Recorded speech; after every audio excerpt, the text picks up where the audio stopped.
Hello everyone. আজকে আমরা মূলত এই ভিডিওটাতে এক্সারসাইজ দেখব।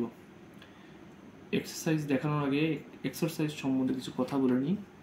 সেটা হলো, আমরা সবাই চাই যত দ্রুত সম্ভব হয় হোক কর্ডস ধরবো, কর্ডস বাজাবো, সলো বাজাবো,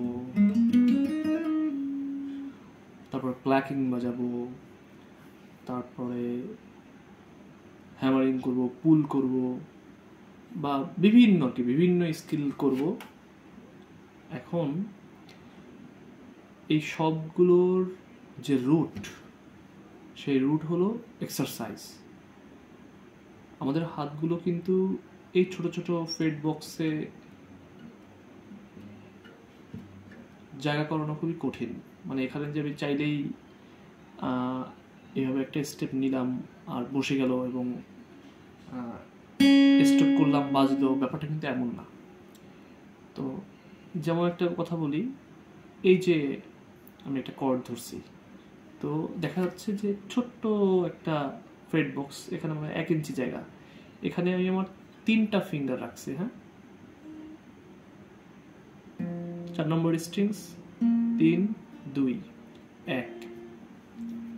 তো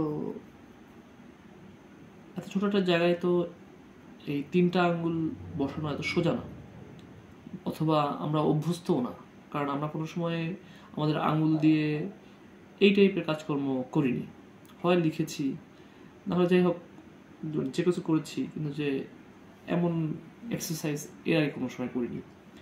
তো আমাদের প্রথম কাজ হলো এই ফিঙ্গারগুলোকে ফ্লেক্সিবল করা, যাতে আমরা এই ফ্রেড বক্স যত ছোটই হোক, যত ছোট জায়গার মধ্যে হোক, যাতে একদম এঁটে যায় খুব সুন্দরভাবে। তো এই জন্য দরকার আমাদের ফিঙ্গারগুলো ফ্লেক্সিবল করা।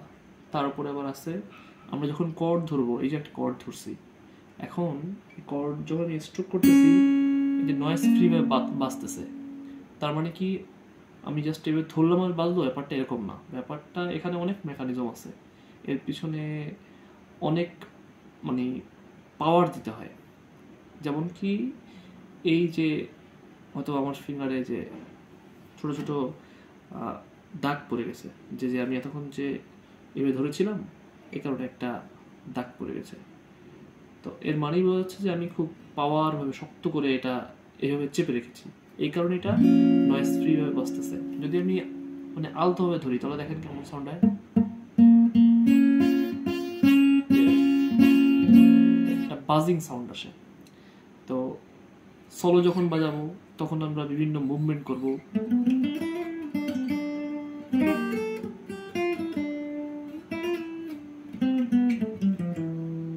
এই যে আমি মুভমেন্ট করলাম, তো এগুলোর জন্য আমার ফিঙ্গারগুলো খুব ফ্লেক্সিবল হতে হবে। আর ফ্লেক্সিবল করার একদম প্রথম স্টেপই হলো এক্সারসাইজ। তো আমরা প্রথমে করব কি, বিভিন্ন শেপে বিভিন্নভাবে আমাদের ফিঙ্গারগুলোকে ফ্লেক্সিবল করব, যাতে এই ফ্রেড বক্স এবং এই স্ট্রিংসগুলোর সাথে আমাদের ফিঙ্গারগুলো ইনহেরেন্টলি কানেক্টেড হয়ে যায়। তো এই এক্সারসাইজ যদি কেউ না করে, যদি মনে করে যে ঠিক আছে আমি এগুলো করবো না, আমি প্রথমেই বিভিন্ন কর্ড ধরার চেষ্টা করব, কর্ড ধরে বাজাবো, হ্যাঁ এগুলো বাজাবে, কত সুন্দর সুন্দর সাউন্ড বের হবে, তারপর আমি রিদম শিখবো, তো এটা কিন্তু প্র্যাকটিক্যাল না। এই যে ইউটিউব অথবা ভিডিও দেখে যে গিটার শেখা, এইটা বেশিরভাগই হয়ে ওঠে না প্রপারলি, কারণ হলো আমরা গাইডলাইনটা ফলো করি না। কারণ ইউটিউব অথবা ফেসবুকে তো প্রচুর পরিমাণ ভিডিও আপলোড করা আছে। এই যে আমি যেমন বিভিন্ন আপলোড করা শুরু করেছি ভিডিও, তো এখন আমি স্বাভাবিকভাবে যদি গানের কর্ড আপলোড করি, বিভিন্ন সলো আপলোড করি, সবাই চাইবে যে ওই ক্যাচি গানটা, ক্যাচি সলোটা যাতে সে বাজাতে পারে। কিন্তু এভাবে কিন্তু হবে না। এভাবে হলেও মানে অনেক বেশি কষ্ট হয়ে যাবে। তো শর্টকাট এর দিকে না এগিয়ে যদি আমরা স্টেপ বাই স্টেপ আগাই, তাহলে বেটার হবে। তো যারা বিগিনার আছেন, তারা অবশ্যই চেষ্টা করবেন আমি এক্সারসাইজ পার্ট 1, পার্ট 2, পার্ট 3 এইভাবে আপলোড দেওয়ার চেষ্টা করব সেইগুলো প্র্যাকটিস করার। এখন কথা হলো যে এক্সারসাইজ কতক্ষণ করব, কতদিন করব। যেমন আমি যদি একটা এক্সারসাইজ দেখাই, 1 2 3 4,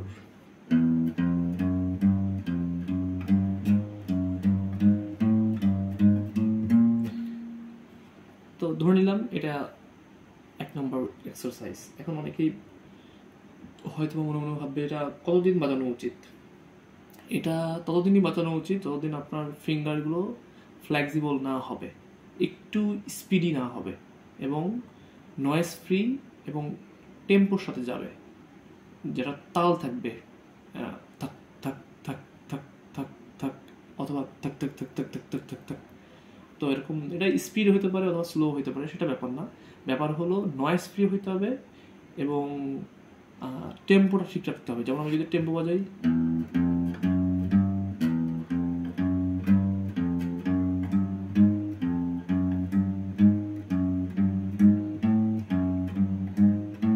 যদি একটু টেম্পো ফাস্ট করে দিই,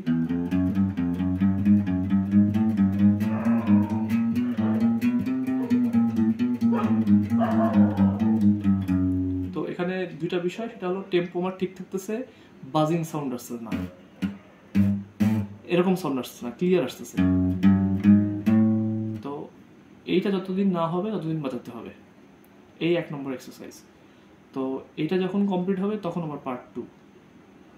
কিন্তু যে যদি এইগুলো আমি প্র্যাকটিস না করে আমি যদি কর্ড ধরতে চাই, আমি যদি বিভিন্ন রকম মোটামুটি যে আমি রিদম বাজাবো, এটা করলে হবে কি গিটার আয়ত্ত করা কঠিন হয়ে যাবে এবং ডিপ্রেসড, মানে বোরিং লাগবে যে আমি তো পারতেছি না, বা আমি ডিপ্রেসড, হতাশ হয়ে যেতে হবে যে এইটা মনে হয় অনেক কঠিন ইনস্ট্রুমেন্ট, এটা মনে হয় কিছুই আমি পারবো না।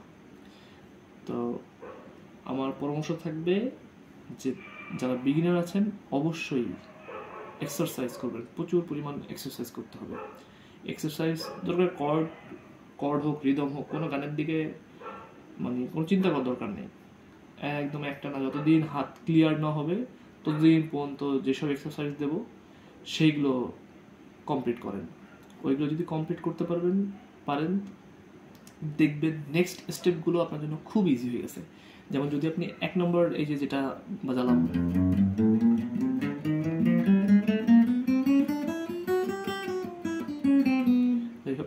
এই যে এটা যেটা বাজালাম, এটা যদি আপনি ক্লিয়ার করতে পারেন এবং খুব স্মুথ করতে পারেন, তাহলে দেখবেন আপনার ফিঙ্গারে পাওয়ার চলে আসছে। আর ফিঙ্গারে যখন পাওয়ার চলে আসবে তখন যে কোনো কর্ড ধরবেন, এরকম করে ধরেন আর এরকম করে ধরেন আর এইভাবে ধরেন, সব দেখবেন খুব সুন্দরভাবে নয়েজ ফ্রি এবং ক্লিয়ার হয়ে বাজতেছে।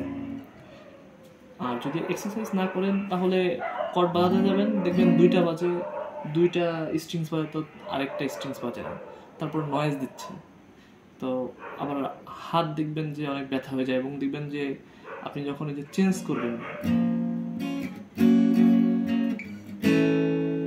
যখন এরকম এরকম করে আপনি জাম্প করে বিভিন্ন কর্ড ধরতে যাবেন, দেখবেন আপনার আঙুলগুলো মানে একটা কর্ডকে ছেড়ে আরেকটা কর্ডে যেতে যাচ্ছে না, মানে মনে হবে যে একদম মনে হয় জমে আছে।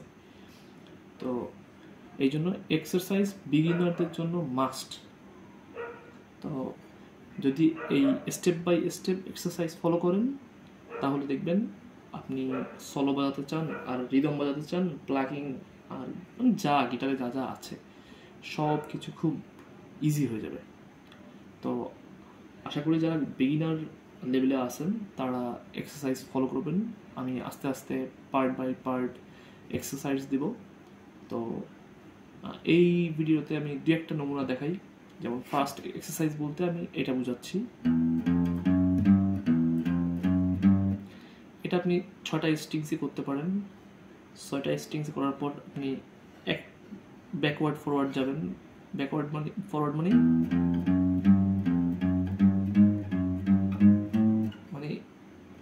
এই 4টা, তারপর আবার 2 নম্বর থেকে শুরু হবে, আবার এই 4টা 3 নম্বর থেকে শুরু হবে। ব্যাকওয়ার্ডের ক্ষেত্রেও সেম। তো 6টা স্ট্রিংসে এটা হবে। তো আমি তারপরেও আলাদা আলাদা হবে এক্সারসাইজ আপলোড করব। আর আরেকটা জিনিস দেখাই, সেটা হলো এখানের রাইট হ্যান্ডের কাজ। এটা হলো এই ব্রিজ বোর্ডের উপর রাখতে হবে, রেখে তারপরে প্র্যাকটিস করতে হবে। তারপরে আপ ডাউন, যেমন